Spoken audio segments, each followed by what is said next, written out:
다 제거가 된 모양입니다. 깔끔하게 제거를 하시고 잘 되셨네. 감사합니다. 뭐 웬만한 젊은 사람들보다도 소변은 잘 보시는 상태고 이 정도 소변을 보시면 화장실 청소를 자주 하셔야겠는데 옆으로 다칠 것 같아요. 너무 세가지고. 중엽의 비대가 이렇게 보인다, 방광내 돌출이 이런 식으로 보인다라는 거를 그림이나 영상을 보면서 한번 말씀을 나눠보겠습니다.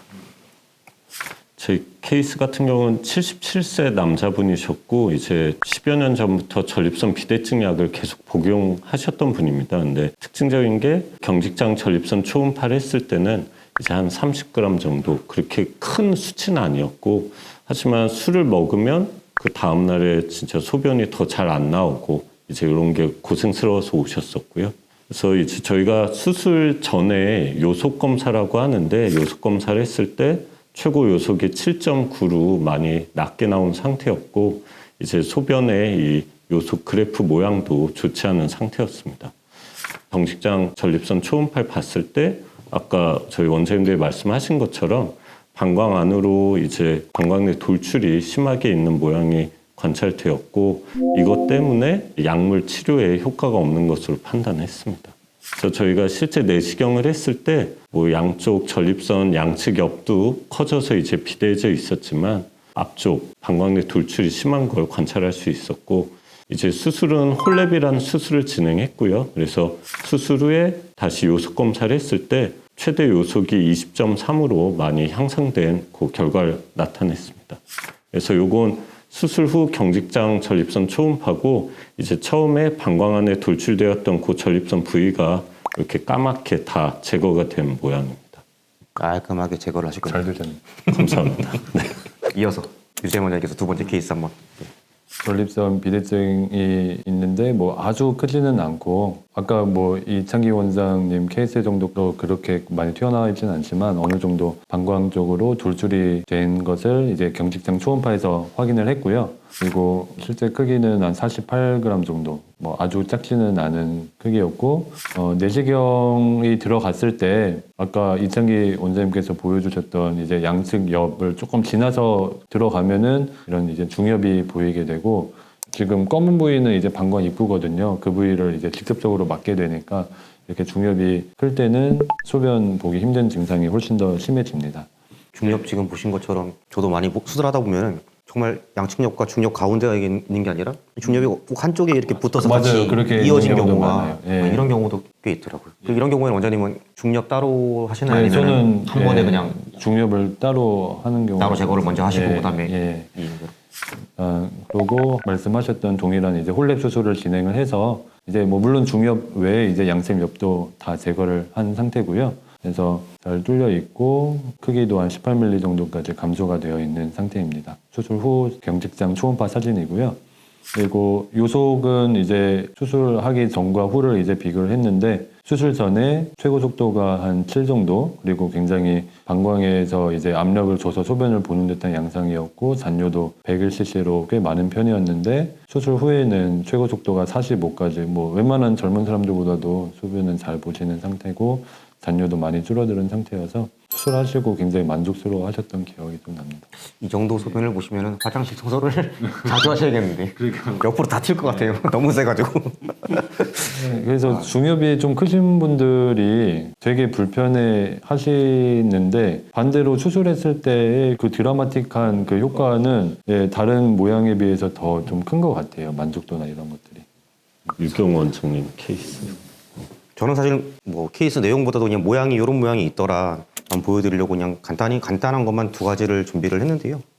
제 환자분들은 다 70대 환자분들이시고 이 62cc 정도 되는데 딱 봐도 항상 노른자라고 하는 게 이만하게 보이죠. 이만하게 보이고 방광 안쪽으로도 좀 들어가 있는데, 처음에 지금 보시는 데가 이제 정구, 정액이 나오는 데가 요 아래쪽에 있는 거고, 딱 거기서부터 이제 전립선이 시작되는 걸 보면은 양측 옆이 이렇게 비대는 거를 보고 들어가잖아요, 방광 쪽으로. 조금 더 진입을 하면은 이렇게 양측 옆 딱 붙어 있는 거, 그거 저희가 키싱이라고 표현할 정도로 거기도. 딱 붙어 있고, 딱 들어가면은 유재현 원장님은 아까 좌측 옆에 이렇게 붙어 있었는데 저는 이제 우측 옆에 이렇게 딱 붙어서 이렇게 동그랗게 보이는 중옆. 저도 정말 딱 끊기가 좀 애매하지 않으면 웬만하면은 중엽을 먼저 제거를 하고 한쪽 이렇게 따로따로 제거를 하는데 이제 이런 모양이 있었고요. 수술 전후를 그냥 같이 보시면 정말 전구만 이렇게 딱 달랑 남고 이렇게 된 상태고 저희가 항상 말씀드리는 콜랩 하면은 역행성 사정이 다 이 뒤쪽으로 정액이 넘어가기 때문에 그럴 수 있다는 거를 뭐 이 사진만 봐도 좀 이해가 되거든요.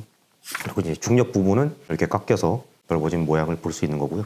다음도 이제 좀 귀여운 중엽의 비대인데 딱 초음파를 봐도 방광 쪽으로 이렇게 볼록 올라가 있고 크기는 사실 많이 큰 건 아닙니다. 한 38cc 정도면은 저희가 뭐 비대증 하면 흔히 볼 수 있는 그런 전립선 비대의 크기고 지금 보시는 데가 이 중엽인데 이렇게 아주 이만하진 않지만 이렇게 생겨가지고 가운데 있고 역시 아까 전 케이스랑 마찬가지로 전구 부분에서는 양측만 딱 붙어 있고요. 요거를 영상으로 보시면 조금 더 이해가 잘 되실 것 같아서 이제 방광을 먼저 확인을 하고 이게 딱 뒤로 나오다 보면은 이제 방광 입구 쪽은 이렇게 양측 옆과 가운데 이렇게 있고 뒤로 이렇게 쓱 보면은 양측 옆이 이렇게 붙어서 전구까지 이렇게 보실 수 있습니다. 아마 영상을 보시면 조금 더 이해될 것 같아서 이렇게 방광으로 들어가면 가운데 있는 부분이 중엽의 비대 방광으로 들어가 있죠.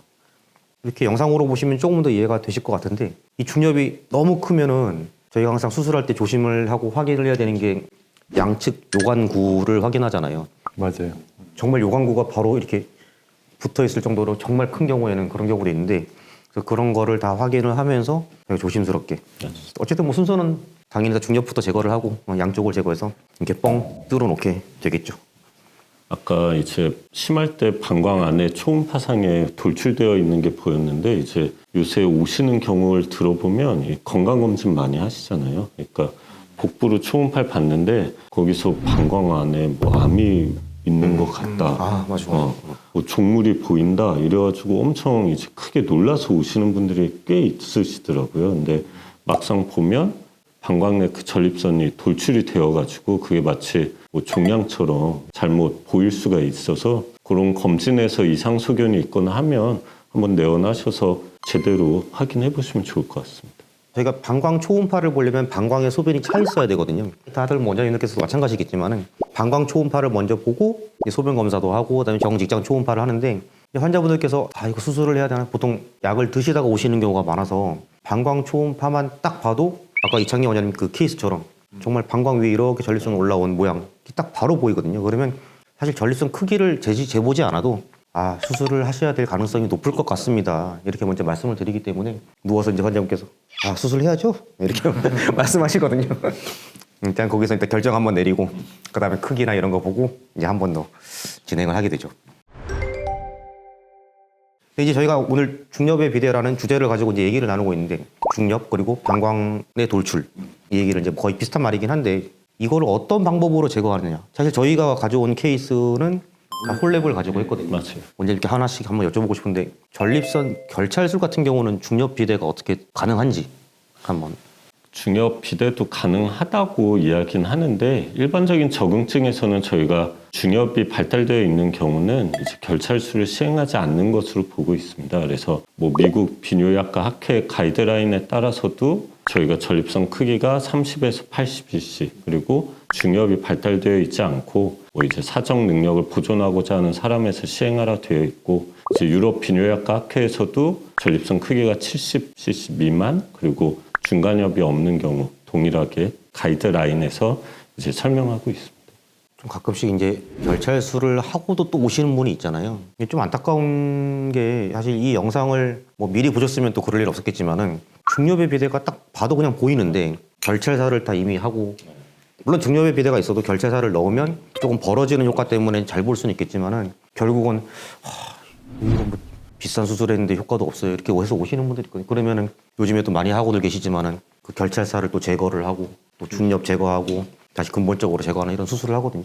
그러니까 저도 이제 결찰술이 아무래도 환자분들이 보기에는 되게 간단하고 별 부담이 없어 보이니까 결찰술 하고 싶어서 오시는 분들이 꽤 있을 텐데 근데 이제 그런 중엽이 튀어나와 있으면 저는 보통 이렇게 설명을 드리거든요. 그냥 이제 결찰술이란 거는 결국 양쪽 그 옆을 묶어주는 거니까 위로 방광 쪽으로 튀어나온 거는 해결이 안 된다. 이렇게 설명을 드리는데도 그냥 좀 하면 어떠느냐 이렇게 많이 말씀들을 하시는데 저는 진짜로 돈만 버리는 일일 수 있다. 이렇게 많이들 말씀을 드립니다. 이제 최근에 또 국내에 들어왔죠. 리줌. 이제 뭐 수증기를 이용해서 네. 하는 전립선 비대증 수술이 들어왔는데 그런 경우에 리줌의 경우에는 중요의 비대에 대해서 어떻게 가능한가요? 네, 그게 이제 리줌 수술은 약간 제 생각에는 이제 전립선 결찰술이랑 약간 겹치는 면들이 있어요. 그러니까 좀 둘 다 이제 시간도 짧고 마취를 좀 간단하게 국부 마취로만 해도 가능하고 그런 거가 이제 비슷하고 물론 이제 장단점이 있지만 전립선 결찰술에 비해서 조금 좋은 점이 있다고 하면 리줌은 이제 비대 조직에 바늘을 찔러서 고온의 수증기로 괴사를 시키는 방식이기 때문에 그거는 양측 옆뿐만 아니고 중엽도 가능을 하다. 그래서 중엽이 커서 결찰술은 어려우신 경우 또 이제 그냥 좀 간단히 좀 시술적으로 좀 하고 싶고 역행성 사정이 또 거의 없다는 장점을 좀 느끼고 싶으신 분이라고 하면은 결찰술보다 이제 리줌이 더 적합한 경우가 되겠죠. 중엽이 큰 경우가. 네. 사실 요즘에 리줌이 나오면서 결찰사를 많이 또 대체를 하고 있는 것 같은데 네. 또 환자분들께서 또 많이 관심 있어하고 궁금해하시는 이 리줌 적응증은 또 어떻게든지 한번 간단하게 정리만 좀 해주시면 좋을 것 같습니다. 네, 그러니까 결찰술은 아까 말씀하신 것처럼 중엽이 비대가 있는 경우에는 조금 배제가 되는데 리줌은 그거하고는 크게는 상관은 없고 근데 이제 크기는 보통 30g에서 80g까지 가능하고 우리나라에서 이제 50세 이상에서 허가가 되어 있기 때문에 50세 이상의 분들한테 가능하다고 보시면 되겠습니다. 지금 또 강남점에서는 아쿠아블레이션 워터젯이라는 것을 또 도입을 해서 이제 거의 2년 정도 됐죠. 그래서 지금 하고 있는데 워터젯 같은 경우에도 중엽을 수압을 이용해서 제거가 가능한 점을 말씀드리고 싶고요. 워터젯은 이제 전립선을 다 제거하진 않지만 그 일부 역행성 사정이 안 되게 사정력을 보존하면서 일부만 디자인을 해서 이렇게 제거하는 수술 방법이 또 있습니다. 근데 지금 이제 말씀을 들어보면은 결찰술은 전립선 비대에서 중엽일 때는 좀 효과가 떨어진다. 네. 리줌은 가능하다. 워터젯도 가능하다. 그다음에 저희가 다 열심히 하고 있는 콜랩은 무조건 가능한 수술이죠. 예. 이렇게 지난번 저희 영상 밥 먹으면서도 말씀드렸고 혹시 저희 쇼츠에서도 나왔는지는 모르겠지만은 저희 항상 말씀드리지만은 유재영 원장님께서 지금 말씀하신 것처럼 비교를 할 수 있는 수준의 수술과 시술이 있고 또 급이 다른 수술이 있고 그래서 홀랩은 정말 완벽하게 다 제거하는 수술 워터젯은 일부를 제거하지만 사정력을 보존 단 크기에는 제한이 없다. 그리고 지금 결찰술과 리줌은 크기에는 제한이 좀 있는 그래서 무조건 이 수술이 좋다라고 할 수는 없고요. 지금 저희가 딱 말씀드리고 있는 주제 중엽의 비대가 얼마나 심한지 방광내 돌출이 얼마나 심한지 그리고 전립선 크기가 얼마인지 그리고 연세 사정력을 정말 보존을 하길 원하시는지 이런 걸 다 따져서 환자분한테 맞는 수술을 권할 수 있는 게 지금 저희 영상을 보시고 혹시나 비대증 수술을 고민하시는 분께는 그 맞춤 수술이 제일 적합할 거라고 봅니다. 결론은 역행성 사정과 상관이 없다면 일단 홀랩으로 가시는 게 맞을 거고요. 그게 필요하다면 다른 선택지를 좀 고민을 해볼 수 있다. 단 그거는 지금 진료를 보실 때 앞에 앉아 계신 그 의사 선생님께서 정확히 양심의 손을 얹고 환자분께 맞는 수술을 잘 선택을 해 주실 거라고 저는 생각을 합니다. 오늘 말씀 안 드렸지만은 정말 중엽의 비대가 크고 전립선도 정말 크면은 사실 저희가 뭐 홀랩으로 다 하고 있지만은 또 많은 병원, 대학병원에서도 그렇고 로봇 수술로도 비대증 그렇죠. 수술을 예. 하기도 하죠. 어쨌든 수술 방법은 많은데 무조건 이 수술이 최고다라고는 못하지만 그 맞는 수술을 잘 진료를 보시면서 하시는 게 중요할 것 같습니다. 네, 오늘 중엽의 비대 그리고 전립선의 방광내 돌출 이런 용어 뭐 지나가다가 한 번쯤 언급은 했던 것 같은데 이렇게 하나의 주제로서 저희가 말씀드리는 건 처음인 것 같고요. 앞으로 또 사실 전립선에 대한 얘기를 할 거는 많거든요. 많죠. 많기 때문에 사실 요즘에 환자분들 오시면은 너무 공부를 많이 해오셔가지고 이미 다 알고. 저 영상 보시고 크기는 얼마세요? 그리고 거대구나. 거대는 아니구나. 거대면 저 이 수술 맞는 거죠. 결정이 막 다다닥다닥 나오시네. 제가 미리 말씀을 안 드려도 참 제가 드릴 말씀을 다다닥 단서를 드리면 맞추고 계셔서 좋은 일인 것 같아요. 그러니까 엉뚱한 얘기를 알고 아니면 엉뚱한 말씀을 하시면은 저희도 사실 진료 볼 때 애매하거든요. 예를 들어서 환자분들께서 정말 이분은 홀랩을 해야 될 환자분인데 저는 이 수술이 최고인데 이 수술을 해야 될 것 같아요. 이렇게 만약에 생각을 딱 바뀌어서 오시면은 정말 설명하기 어려운데 그렇죠, 맞아요. 저희 영상을 또 많이 봐주시면 수술을 하시거나 또는 진료를 보실 때도 또 내 상태에 대해서 확인을 할 때 어떤 수술이 제일 맞구나 이 수술하면 이렇게 좋아지겠구나 하는 거를 이해하시는 데 도움이 좀 될 거라고 생각을 합니다. 앞으로도 더 좋은 내용으로 저희가 준비해서 더 큰 도움 될 수 있도록 다음 영상에서 찾아뵙도록 하겠습니다. 감사합니다.